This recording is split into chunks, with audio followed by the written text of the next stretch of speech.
Hi, it's me again with Corel tips and tricks. I was playing around with this tonight, and really and truly, the pattern is that right there.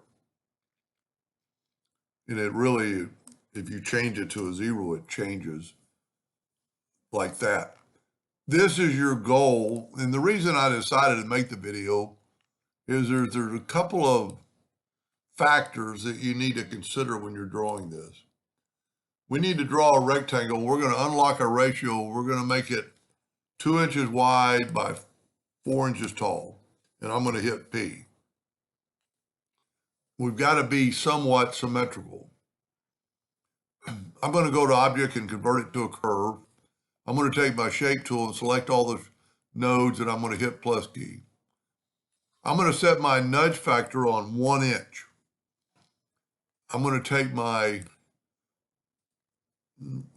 highlight that node and mark it up with the arrow key, mark it down with the other arrow key. I'm going to go ahead and take away those nodes, which they don't really matter. Because we're in the center of the page, I'm going to Control D and rotate it 90 degrees. And then I'm going to weld it. It's kind of a shame because I could have used some of those bars, but I'm going to do this. Take a 2-point line and go from that node to that node and that node to that node. And then here's the main thing. Go from there to there. We need a line in the middle that long. So I made a line and then I hit P. I'm going to Control D and I'm going to rotate it 90 degrees. Then I'm going to just take a 2-point line and go from that node to that node, from that node to that node, from that node to that node, and from that node to that node. Now, really, you just have to fill in one part, or you could fill in all 4, unless you were going to do something like an interactive fill tool, which I didn't on the first one. So we'll go ahead. What we're going to do is nudge this out of the, you know what, I don't like nudging that much. I want to make my nudge factor 6. And I'm going to nudge that over because this is the center of the page. I'm going to go ahead and just nudge that out of the way and nudge this back. I'm not sure really what to do with the interactive fill tool, but we'll go ahead and experiment with it. Normally I do a black, but it's not really going in there. And this would be a good one to clone. Let's see if that makes it look a little better.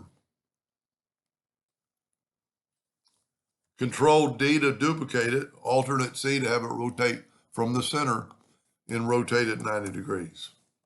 Yeah, it adds a little flair to it.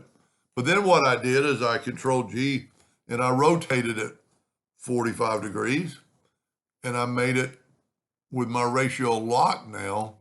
I made it 4 inches and I'll set my nudge factor on 3.99 so it won't have any overlapping lines. And then see what, now look at the pattern, looks totally different. You can't hardly recognize the original pattern. Now you really think that this is the pattern. Anyway, kind of a fun little project.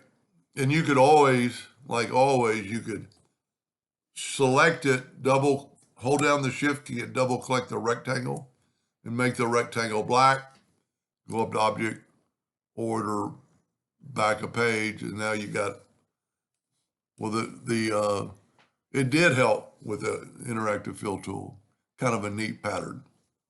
Now we do have some lines, but they're really only visible, and I've never gotten with a printer.